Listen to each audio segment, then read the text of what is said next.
Olá pessoal, tudo bem? Bom, estou aqui gravando esse vídeo para fazer uma análise aqui, uma breve análise, né, do resultado das eleições presidenciais, né? Não sei se dá para perceber que ainda estou meio aqui de ressaca, meio cansado, né? Mas enfim, também é porque eu voltei de viagem recentemente, ainda não dormi direito, né? Mas vamos lá. E assim, agora com o resultado das eleições, né, enfim, que terminou esse impasse, né, esse calvário aí, eu acho que todos nós já podemos voltar a trabalhar, né, porque afinal de contas, quer você tenha votado em Bolsonaro ou Lula, político nenhum vai pagar nossas contas, né, que sempre chega no final do mês, ou, né, enfim, na realidade todo dia, né. E agora outra coisa assim que eu fico particularmente feliz é que nós já podemos usar camisas, né, com a cor da nossa bandeira, né, sem ter medo de sermos confundidos com eleitores, né, de algum partido. E assim, e até uma crítica na realidade que eu faço também com essa politização que teve tanto na bandeira do Brasil como dos símbolos nacionais, a ponto de fazer boa parte da população, eu inclusive admito, ter vergonha de usar a própria bandeira para realmente e medo de usar para não ser confundido com determinados eleitores e tudo mais. E isso eu acho um absurdo, né, que patriotismo nunca pode ser confundido com partidarismo. Né? Então, acho que isso é outra herança maldita desse governo atual, né, de dividir o país, inclusive com essa questão, utilizando símbolos nacionais. Isso é um crime, na minha opinião. Mas vamos lá. E novamente eu venho aqui reforçar, eu digo e repito, Lula não era o candidato da minha preferência. Não votei, né, no PT no primeiro turno da eleição passada, nem no primeiro turno dessa eleição, porque eu entendo que o ideal seria uma terceira via, né, que mais moderada, que pudesse tentar conciliar esses interesses, né, essa polarização tão, né, enfim, tão evidente, esse antagonismo tão evidente do país, mas infelizmente a terceira via não decolou e eu fiz a opção, pelo que entendi, ser mais racional, né, e para preservar a democracia e as instituições, tá? Mas vamos lá, eu queria fazer aqui uma breve análise dos resultados e da eleição em geral. Primeiro, né, do resultado. O resultado realmente foi muito apertado. 50,90% dos votos válidos para o Lula, 49,10% dos votos válidos para o Bolsonaro. A diferença foi de pouco mais de 2 milhões, 2 milhões e alguma coisinha, certo? Então, assim, e isso na realidade, a gente vê que foi a eleição mais apertada, com a menor diferença de votos de toda a história desde a redemocratização. Né? Então a gente vê isso realmente que mostra que essa polarização, embora o Lula tenha ganho, a polarização é muito grande e vai continuar sendo muito grande. E o que eu acho que ainda isso mostrou muito essa questão das grandes diferenças, tanto regionais como entre classes sociais. Isso ficou muito evidente, né? Que o Lula ele ganhou em todos os estados do Nordeste com uma diferença absurda, né? Uma grande diferença, então ganhou muito Nordeste. Agora, e os outros estados, Minas Gerais foi pouca diferença, no Norte também um pouco, mas a grande diferença a gente viu essa espécie de Nordeste contra o resto do Brasil, né?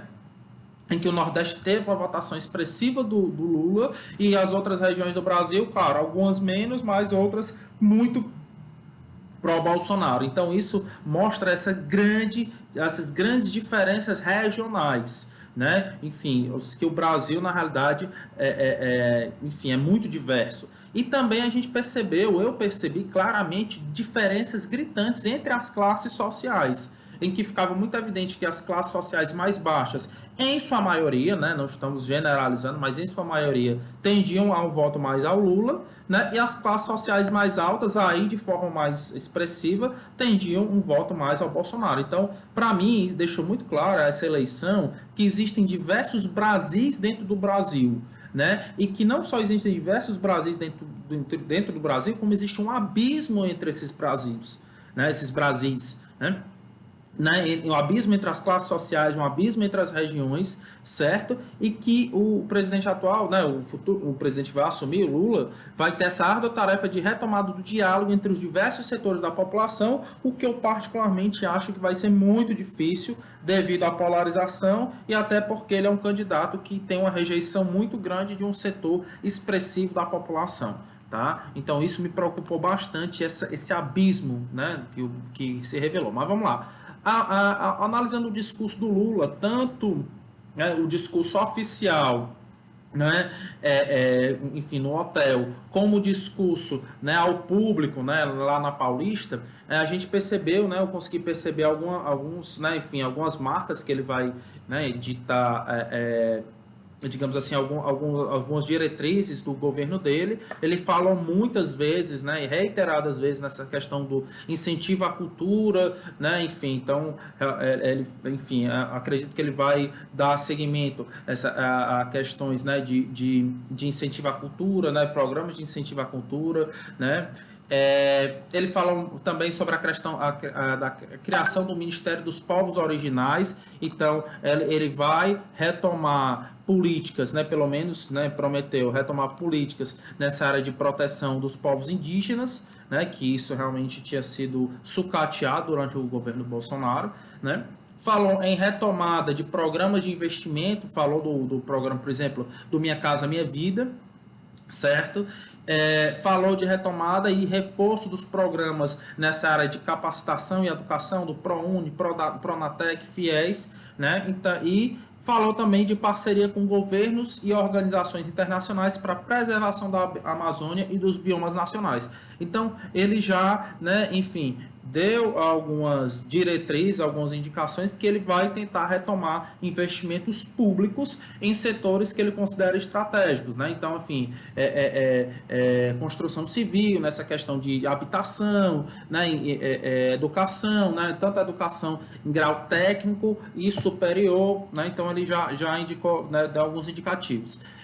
Eu analisei também a manifestação dos chefes dos poderes e dos líderes políticos internacionais. O primeiro a se manifestar foi o Arthur Lira, né, que é o atual presidente da Câmara, que reconheceu o resultado, né, e a legitimidade do processo democrático, e mais ele fez um discurso que para mim ficou claro que é um discurso de oposição, né, ressaltando a importância da continuação das reformas, de um Estado menor e de fixação de marcos regulatórios. Então, para mim ficou muito claro, assim, me transpareceu que ele provavelmente vai fazer oposição a projetos do governo que envolvam aumento de gastos ou aumento de investimentos públicos, né, e que ele vai para mim fica muito claro que ele vai se opor a uma eventual revisão ou flexibilização do teto de gastos, né? Isso que me transpareceu na fala do Arthur Lira. O Rodrigo Pacheco do Senado, né, me pareceu ser muito mais, não tocou em questões, né, em quaisquer assuntos, digamos assim, em quaisquer pautas, né, simplesmente parabenizou Lula e disse que o Lula encontrará no Senado toda a colaboração para resolver os problemas do país. Então, para mim, sinalizou que ele vai ser possivelmente um aliado do governo, enfim, alguém que não vai fazer tanta oposição, né, o Pacheco. Né? O Alexandre de Moraes, né, também discursou com o Pacheco, né, ao lado, ratificando a lisura do processo eleitoral. E a grande maioria, né, até dos governadores e dos, né, que eu assisti, mesmo os que perderam, né, assim, a imensa maioria ratificava a legitimidade do processo eleitoral, né? Então, quem ganhou, obviamente, mas a imensa maioria dos que perderam, ainda assim, ratificaram a lisura, né, a legitimidade do processo eleitoral. O que eu acho que nesse momento é o mais importante, né? Preservar a democracia, preservar o processo eleitoral e preservar as instituições, certo?